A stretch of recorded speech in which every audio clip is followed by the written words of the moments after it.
वज़ीर दाखिला अमित शाह ने समुद्री तूफान बिपरजॉय से मुतासरा इलाकों का किया हवाई मुआयना। मुतासरा लोगों से की मुलाकात। राहत रसानी के काम में शामिल रहे दस्तों से मुलाकात करके बेहतर आफात बंदोबस्त करने के लिए दी शाबाशी। आइंदा कुछ घंटों में डीप डिप्रेशन से कमज़ोर डिप्रेशन बनने के आसार। आयुष के मरकजी वजीर सर्बानंद सोनोवाल ने अक़वाम मुत्तहिदा के सदर दफ्तर में होने जा रहे यौम योग के शानदार इनेकाद को बताया तारीखी। कहा पीएम मोदी ने दुनिया भर में योग का बढ़ाया वक़ार। वज़ीर-ए-आज़म नरेंद्र मोदी 21 जून को अक़वाम मुत्तहिदा के सदर दफ्तर में करेंगे योग सेशन की क़ियादत। वज़ीर-ए-आज़म नरेंद्र मोदी कल सुबह 11 बजे रेडियो की मकबूल माहाना प्रोग्राम मन की बात की 102वीं कड़ी में लोगों के साथ अपने ख्यालात करेंगे मुश्तरक। दूरदर्शन और आकाशवाणी के पूरे नेटवर्क पर होगा प्रोग्राम का नशरिया।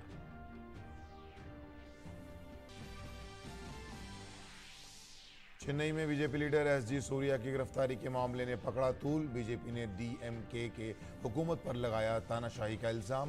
पार्टी तर्जुमान विड्डकन ने कहा जमहूरियत की दुहाई देने वाले ही घोंट रहे हैं जमहूरियत का गला।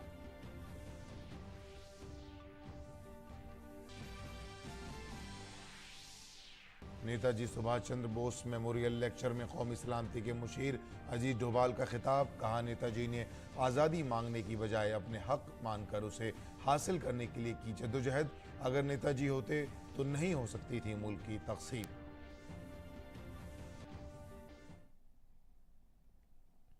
आदाब नाज़रीन, खबरनामे में आपका इस्तकबाल है। मैं हूँ अब्दुल्ला। अब खबरें तफसील से। मरकज़ी वज़ीर दाखिला अमित शाह ने गुजरात के वज़ीर आला भूपेंद्र पटेल के साथ गुजरात के कच्छ में समुद्री तूफ़ान बिपरजॉय से मुतासरा इलाकों का फ़ज़ाई सर्वे किया। उन्होंने झज्ज में अस्पताल और शेल्टर होम्स में पनाह लेने वाले अफराद से मुलाकात की।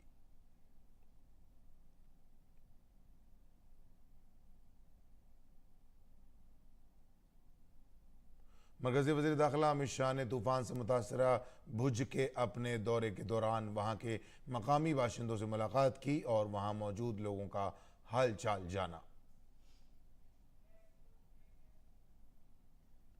वज़ीर दाखिला अमित शाह ने भुज में एनडीआरएफ के एहलकारों से भी मुलाकात की। वज़ीर दाखिला ने शदीद समुद्री तूफ़ान के दौरान एनडीआरएफ के काम की तारीफ़ की। मरकज़ी वज़ीर दाखिला अमित शाह ने गुजरात के वज़ीर आला भूपेंद्र पटेल और गुजरात के वज़ीर सेहत ऋषिकेश पटेल के साथ मांडवी सिविल अस्पताल का दौरा किया और मरीजों से मुलाकात की।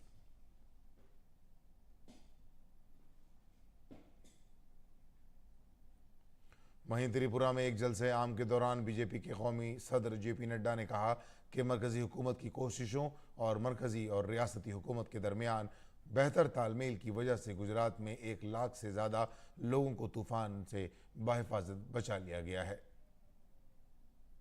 अभी कल परसों तूफान हटा। आपने दुनिया में भी तूफानों की तस्वीरें देखी होंगी। आपने देखा होगा चीन में किस तरीके से शहरों में पानी है। आपने देखा होगा अमेरिका में किस तरीके से जंगल जल रहे। आपने टीवी पर देखा होगा किस तरीके से तूफान मकानों पर चिथड़े उड़ा रहा है। लेकिन ये भारत है, बदलता भारत, जहां तूफान आने से पहले हमारे साइंटिस्ट और हमारी इक्विपमेंट्स इतनी मजबूत मोदी जी ने लगाई है कि हमें 1-1.5 सप्ताह पहले पता चल जाता है कि तूफान कब आएगा, कहां आएगा, कितनी जोर से आएगा और उसकी कैसे व्यवस्था करनी है। और आप देखिए परसों तूफान आया। प्रधानमंत्री मोदी जी ने 1 हफ्ते पहले से तैयारी की। 1 लाख लोगों को सुरक्षित स्थानों पर पहुंचाया गया। 1 लाख लोगों को। उसी तरीके से यह भी बताया गया कि 125 किलोमीटर की स्पीड से आएगा। पेड़ उखड़ गए, प्रकृति पर किसी का जोर नहीं, लेकिन जान माल का नुकसान नहीं होने दिया। ये प्रधानमंत्री मोदी जी की तस्वीर को ध्यान में रखकर के हमको ध्यान रखना चाहिए। पूरी तैयारी की गई, एनडीआरएफ को लगाया गया और प्रदेश और सेंटर के कोऑर्डिनेशन के कारण यह तूफान जो तबाही मचा सकता था उसको उसको सुरक्षित तरीके से लोगों को बचाने का काम किया, तो वो प्रधानमंत्री मोदी जी के द्वारा हुआ है। आज ये बदलता भारत की तस्वीर है। त्रिपुरा पहुंचे बीजेपी के कौमी सदर जेपी नड्डा ने द्रोणाचार्य अवार्ड याफ्ता कोच विश्वेश्वर नंदी और रविंद्र संगीत के फनकार थेथी देववर्मन से मुलाकात की। विश्वेश्वर नंदी त्रिपुरा और भारत की मशहूर जिम्नास्ट पद्मश्री दीपा कर्माकर के कोच हैं। जेपी नड्डा के साथ वजीर आला डॉक्टर मानिक साहा, बीजेपी के रियासती सदर राजीव भट्टाचार्य, मरकजी वजीर ममलिकत प्रतिमा भौमिक और दीगर अफराद मौजूद थे। गुजरात में तबाही मचाने के बाद बिपरजॉय कमजोर पड़ गया है और मशरक शिमाल मशरक की जानिब बढ़ रहा है। महकमा मौसमियात का कहना है कि जनूबी राजस्थान और शिमाली गुजरात के मुल्हिका इलाकों में 1 या 2 मकामात पर मूसलाधार बारिश हो सकती है। ताहम महकमा मौसमियात ने भी वाज़ेह किया है कि तूफान की वजह से मानसून पर कोई असर नहीं पड़ेगा। मिडनाइट में वीक होकर एक डिप्रेशन में परिणत हो गया था। आज सुबह ये साउथ वेस्ट राजस्थान के ऊपर और इसके आसपास जो इलाका है नॉर्थ गुजरात और साउथ ईस्ट पाकिस्तान के ऊपर केंद्रीभूत है। बाड़मेर से 80 किलोमीटर दक्षिण पे और जोधपुर से 200 किलोमीटर दक्षिण पश्चिम पे केंद्रीभूत है। इससे कबल बिपरजॉय के ताल्लुक से एनडीआरएफ के डायरेक्टर जनरल ने कहा कि महकमा मौसमियात की पेशगोई के मुताबिक एनडीआरएफ पूरी तरह से तैयार है। 18 टीमें गुजरात में, 2 राजस्थान में, 1 देव में और कुछ रिजर्व में तैयार हैं। Current situation is well under control. The wind speed has come down. It has moved inland, and we are expecting heavy rainfall in Banaskantha and Patan districts of Gujarat and some in the southern part of Rajasthan. As of now, we have 18 teams in Gujarat, 2 teams in Rajasthan, and 1 team in Diu. And also we have some teams in reserve which can move in whenever required. Government of Gujarat did a wonderful planning. It was in great depth and detail, and that was one of the main reasons that the potential risk which could have happened was reduced to the extent that we did not lose a single life. मरकज़ और गुजरात हुकूमत के तालमेल और कोशिशों की वजह से रियासत में बिपरजॉय तूफान के दौरान जानोमाल के नुकसान को रोकने में बड़ी कामयाबी मिली है। समुद्री तूफान के साहिल से टकराने के बाद किसी की मौत की इत्तला नहीं मिली। तूफान का असर भी आहिस्ता आहिस्ता कम होना शुरू हो गया है। गुजरात हुकूमत ने कहा है कि तूफान की वजह से ज़्यादा नुकसान नहीं हुआ है, लेकिन कच्छ, बनासा, कांठा, पाटन अजला अभी भी अलर्ट पर हैं। वस्ती गुजरात के इलाकों में बहुत तेज़ बारिश का इम्कान है और हवा की रफ्तार भी ज़्यादा रहेगी। मकामी इंतज़ामिया बशमूल एनडीआरएफ, एसडीआरएफ और फौज मुतासरा अजला में मामूलात को बहाल करने के लिए तेज़ी से काम कर रहे हैं। गुजरात के वजीर सेहत ऋषिकेश पटेल ने कहा कि हम एक बड़ी आफत से लड़ने में कामयाब रहे हैं। तमाम मरकजी और रियासती एजेंसियों ने तूफान से होने वाले किसी भी नुकसान को रोकने के लिए बेइंतहा कोशिश की। साइक्लोन आने के बाद भुज में हमारा जो पहला गोल था कि कहीं पर भी एक भी मानव मृत्यु नहीं हो और पशुओं को भी कम से कम डैमेज हो। पूरा कॉम्प्रिहेंसिव प्लान बना के यहाँ पर करीबन 54,000 लोगों को शेल्टर होम में लिया गया था और वहाँ पर भी उनको सब फैसिलिटीज़ दी।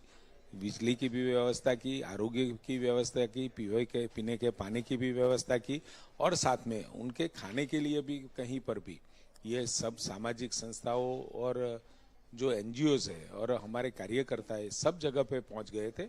उनकी भी अच्छे से व्यवस्था की। उस वजह से सब लोग, उनको भी विश्वास था कि ये सरकार, गुजरात सरकार जो व्यवस्था की है तो हम यहाँ 1 दिन या 2 दिन वहाँ रहेंगे तो कोई प्रकार की मुश्किल ही नहीं होगी।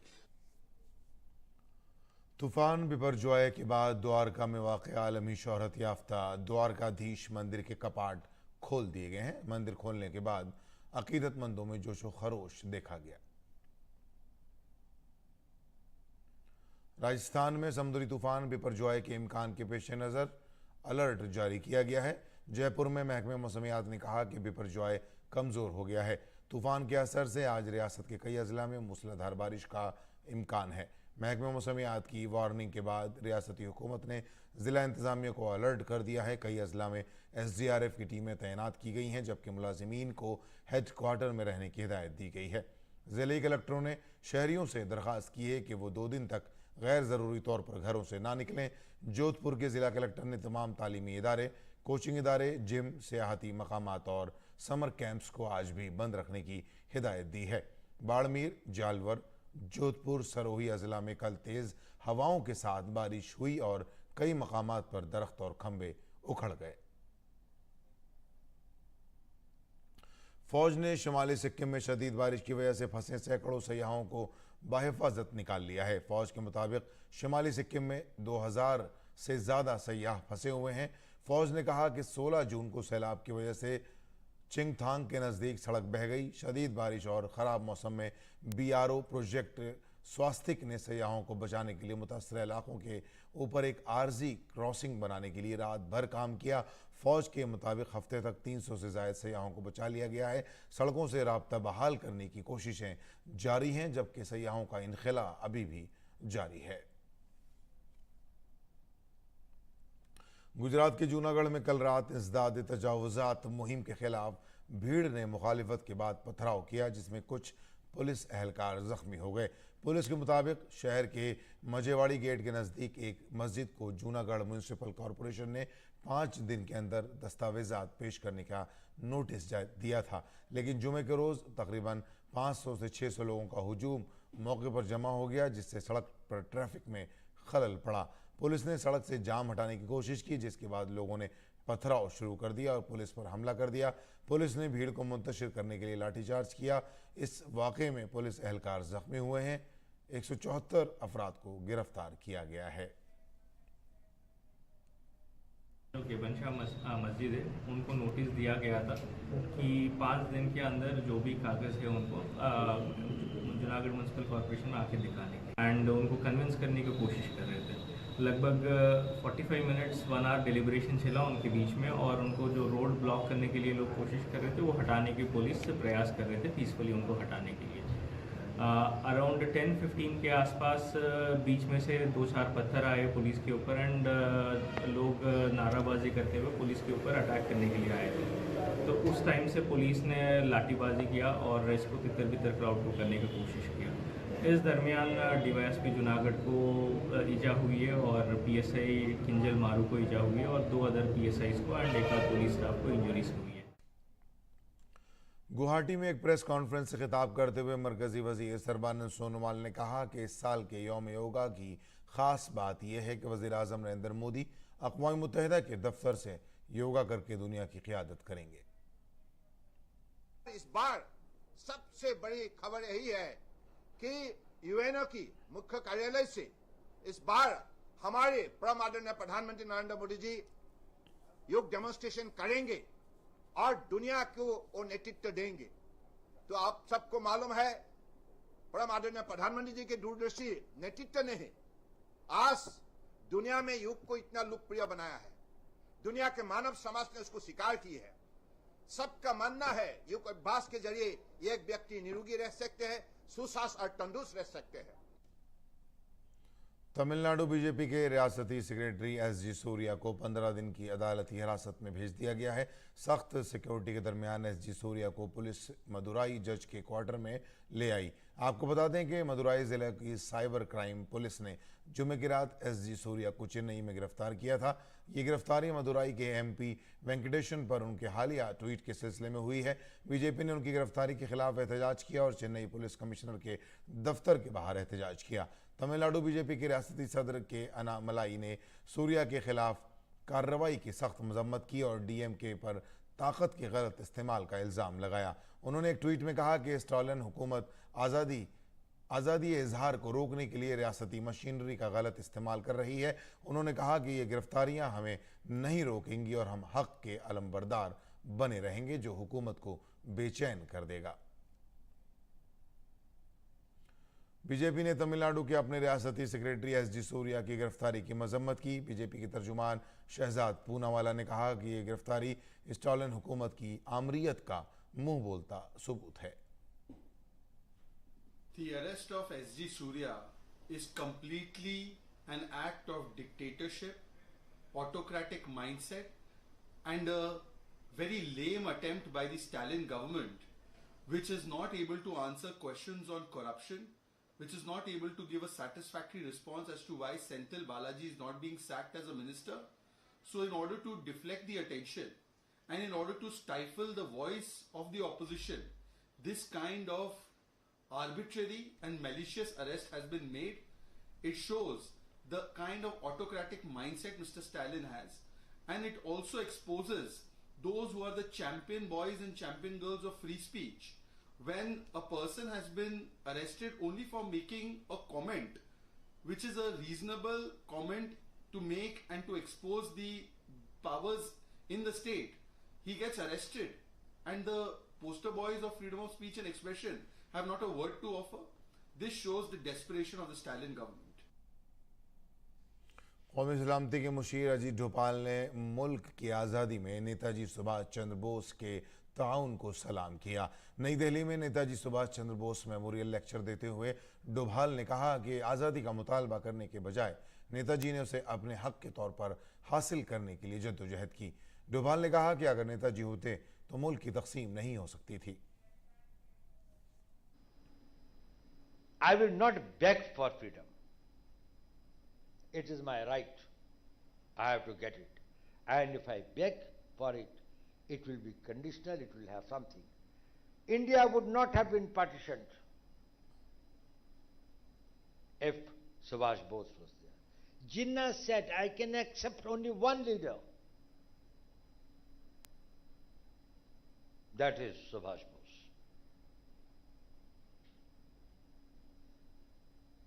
He gave that spirit of this courage, and see the poems that were written at that time for the Azad Hind Fauj.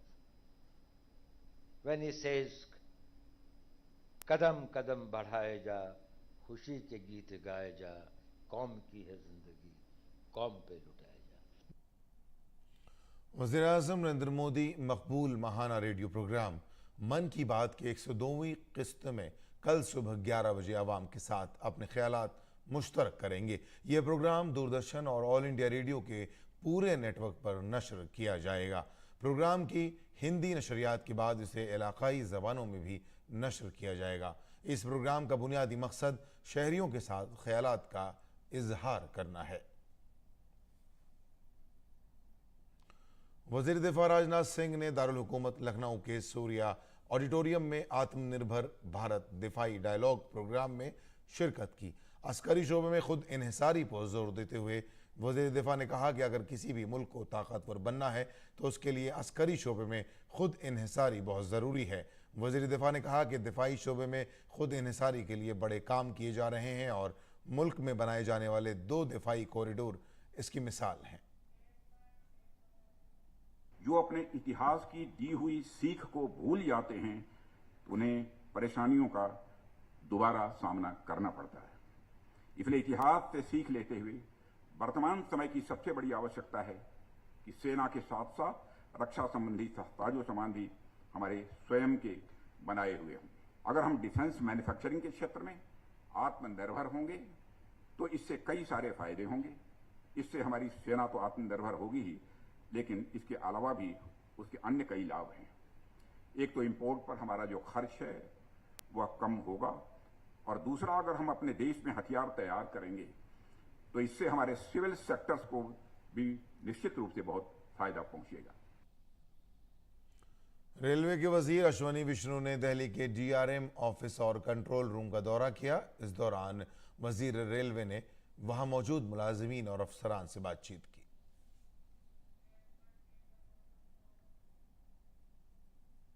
Divisional control systems होते हैं, वो प्राइमरी ऑपरेशंस को मैनेज करने के लिए सबसे इम्पॉर्टेंट सिस्टम होता है। तो दिल्ली डिवीज़न के सारे कंट्रोल सिस्टम्स में सबके साथ बातचीत करके कैसे इनको अपग्रेड किया जाए, देश भर में कंट्रोल सिस्टम्स को कैसे और मॉडर्नाइज किया जाए, सबकी जो ट्रेनिंग के सिस्टम्स हैं कैसे ट्रेन किया जाए बेटर, वो सब आज बातचीत की। सदर जमहूरिया द्रौपदी मुर्मू ने आज एयरफोर्स अकेडमी डिंडीगल हैदराबाद में मुश्तरका ग्रेजुएशन परेड का मुआयना किया।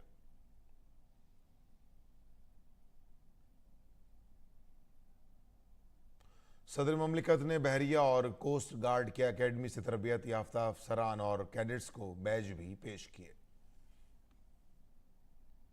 इस मौके पर सदर ममलिकत ने कहा कि दिफाई शोबे में तैयारियां तेज रफ्तारी से नई टेक्नोलॉजी को अपना कर ही मुकम्मल की जा सकती हैं। सदर ने कहा कि फौज के हर अफसर को दिफाई शोबे में मरबूत अंदाज के साथ तैयारी करने की जरूरत है। The ability to absorb technology at a rapid pace will be essential for defense preparedness and land, sea and air. Each and every officer of the armed forces has to keep in mind an integrated perspective of defense preparedness.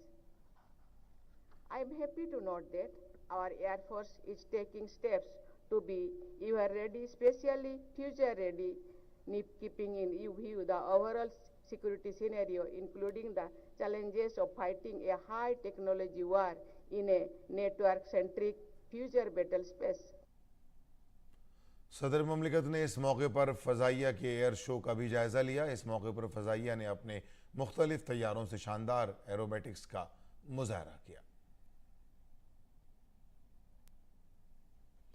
G20 ममालिक के वज़राए ज़राअत का 3 रोज़ा इजलास हैदराबाद में अख्तिताम पसीर हुआ। Meeting के बाद मरकज़ी वज़ीर ज़राअत नरेंद्र सिंह तोमर ने कहा कि तमाम नुमाइंदों ने भारत के ख्याल की हिमायत की। सभी संबंधित देशों के अधिकारीगण, वैज्ञानिकगण इन बैठकों में उपस्थित रहे और सभी देशों ने भारत का चिंतन एक पृथ्वी, एक परिवार, एक भविष्य और दुनिया की खाद्य सुरक्षा और पोषकता के प्रति अपनी प्रतिबद्धता को दोहराया। डेक्कन सिद्धांत 2023 के प्रति सबने अपना समर्थन व्यक्त किया। मरकजी वज़ीर ज़राअत ने कहा कि मीटिंग में बड़ी तादाद में मंदूबीन ने शिरकत की, जिन्होंने मुख्तलिफ सेशनों में अपने ख्यालात पेश किए। इस बैठक की बड़ी उपलब्धि 3 दिनों में यह रही कि मंत्री स्तर की बैठक में तो 40 लोगों ने विमर्श किया, लेकिन लगभग इसमें 200 प्रतिनिधि भिन्न भिन्न श्रेणियों के उपस्थित थे, जिन्होंने 15 तारीख की बैठक में और ब्रेकआउट सत्रों में भाग लिया। लेकिन हम सबके लिए बहुत ही प्रसन्नता की बात है। मरकजी वज़ीर ज़राअत ने कहा कि ज़राअत से मुताल्लिक़ कामों में ख़वातीन और नौजवानों की शिरकत को फ़रोग़ देने पर ख़ुसूसी बातचीत हुई। ओलंपिक मेडलिस्ट पहलवान बजरंग पुनिया समेत एहतजाज करने वाले पहलवान अब एशियन गेम्स में हिस्सा लेना चाहते हैं। हालांकि उसके लिए उसे जिस्मानी फिटनेस हासिल करने के लिए वक्त दरकार है। दरियासना बजरंग पुनिया ने सोनीपत के साई सेंटर में प्रैक्टिस शुरू कर दी है। वो गुज़िश्ता 2 रोज़ से मुसलसल सेंटर जाकर प्रैक्टिस कर रहे हैं। आज सुबह भी उन्होंने अपने साथी पहलवानों के साथ प्रैक्टिस की। दरियासना भारतीय ओलंपिक एसोसिएशन ने एशियाई खेलों के लिए मुल्क की रेसलिंग टीम की तफसीलात फराहम करने के लिए 15 जुलाई तक तोसी की दरख्वास्त करते हुए ओलंपिक काउंसिल ऑफ एशिया से रुजू किया है। पहलवानों ने वजारत खेल से अगस्त में ट्रायल्स कराने की दरख्वास्त की है। 10A को तमाम ज़ुमरों की फहरिस्त 15 जुलाई तक OCA को जमा करानी है। आज के योग सूत्र में हम आपको बता रहे हैं कि मुख्तलिफ तरह के काम करने और कंधों में खिंचाव आ जाने से हम योग आसन के ज़रिए कैसे इसे आराम दे सकते हैं और अपने कंधे को मजबूत रख सकते हैं। ये योग आसन बता रहे हैं आचार्य प्रतिष्ठा।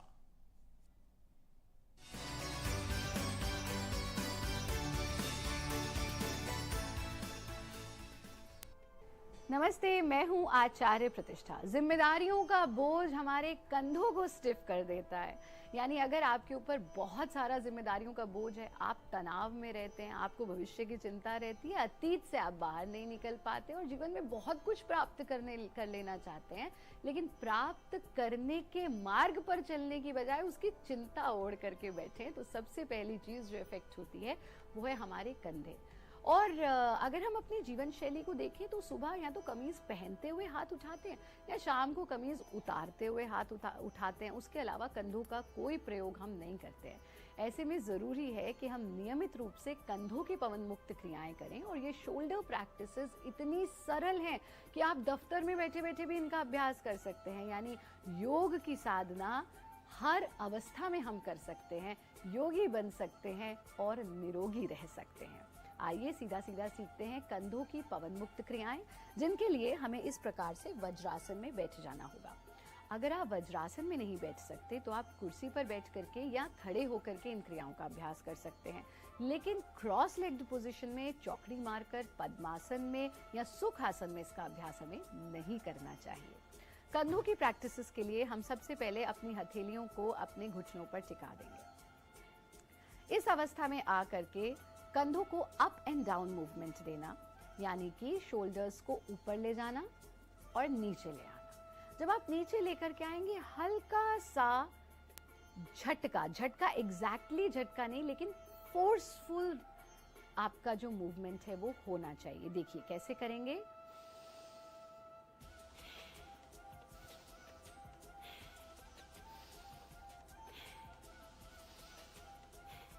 ऐसा करते समय आपको कंधों पर जो भी प्रभाव अनुभव हो रहा है उस पर पूरा ध्यान टिका दें। ऐसा हमें 10 बार तक दोहराना है। दूसरे अभ्यास में हम इसी अवस्था में बैठकर कंधों को चक्राकार मूवमेंट देंगे, यानी कि एक बड़ा चक्र बनाना। जितना बड़ा चक्र बना सकते हैं उतना बड़ा चक्र बनाना। 10 बार पूरा क्लॉकवाइज मूवमेंट और यहीं से 10 बार एंटी क्लॉकवाइज मूवमेंट। यह आपके कंधों के तनाव को दूर करने के साथ साथ आपके गर्दन और सर में रहने वाले दर्द में भी लाभकारी होता है। ऐसा 10 बार करने के बाद अपने शरीर को बिल्कुल ढीला छोड़ दीजिए। तीसरे अभ्यास में हम अपने हाथों को इस तरह से फोल्ड करते हैं कि आपकी जो दूसरी उंगली है वो आपके कंधों को छू जाए।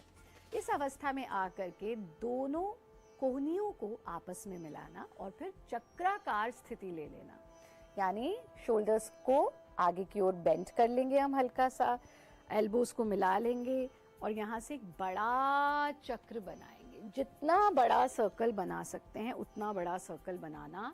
लेकिन इस पोजीशन को करने के लिए हमें अपनी गर्दन को आगे नहीं झुकाना है, गर्दन सीधी रहेगी। 10 बार क्लॉकवाइज करने के बाद हम इसे 10 बार एंटी क्लॉकवाइज दोहराते हैं। कंधों का पूरा चक्राकार मूवमेंट हो रहा है। ऐसा करने के बाद अपने हाथों को, अपने कंधों को पूरी तरह से ढीला छोड़ दें। 10-10 बस, यानी 10-10 बार प्रत्येक क्रिया का अभ्यास हमें करना है। अंतिम अभ्यास बहुत महत्वपूर्ण है और अंतिम अभ्यास के लिए हम अपने हाथों को कंधों के लेवल पर सीधा कर देते हैं। ये आपके विंग्स जैसे होते हैं, ऐसे बन जाएगा और यहाँ से हम हाथों से मूवमेंट करेंगे लेकिन कंधों पर इसके प्रभाव को अनुभव करेंगे। सांस छोड़ते हुए हाथ को इस तरह से आगे घुमाना है। एक बार देखिए, कंधे भी पूरी तरह से आगे घूम गए हैं, कमर सीधी है। इनहेल और कंधों को भी घुमा देना हथेलियों के साथ साथ और गर्दन के नीचे और विशेष रूप से रीढ़ के निचले हिस्से तक इसके प्रभाव को अनुभव करना। Exhale, inhale, exhale, inhale. सांस छोड़ते हुए आगे ले आना, सांस भरते हुए पीछे ले जाना। 10 बार ऐसा करने के बाद हाथों को ढीला छोड़ दीजिए, पूरे शरीर को ढीला छोड़ दें। पूरे शरीर के किसी हिस्से में कोई तनाव शेष न रह जाए और पूरा ध्यान अपने प्राकृतिक श्वास के प्रवाह पर। न जानबूझकर सांस लेना है, न जानबूझकर छोड़ना है, सिर्फ सांस के प्राकृतिक प्रवाह पर ध्यान टिका दें। तो ये हमने की बहुत सुगम सी कंधों की पवन मुक्त क्रियाएं, जो आपकी फ्रोजन शोल्डर का प्रॉब्लम, शोल्डर की स्टिफनेस का प्रॉब्लम, कंधों में दर्द, गर्दन में दर्द, सर में दर्द, इंस्टेंटली अगर आप थके हुए हैं तो इंस्टेंटली आपकी थकान दूर करने का काम, ये सब लाभ हमें कंधों की पवन मुक्त क्रियाओं से मिलते हैं। आप इनका नियमित अभ्यास कीजिए। हमारा कार्यक्रम नियमित रूप से देखते रहें। योगी बने, उपयोगी बने।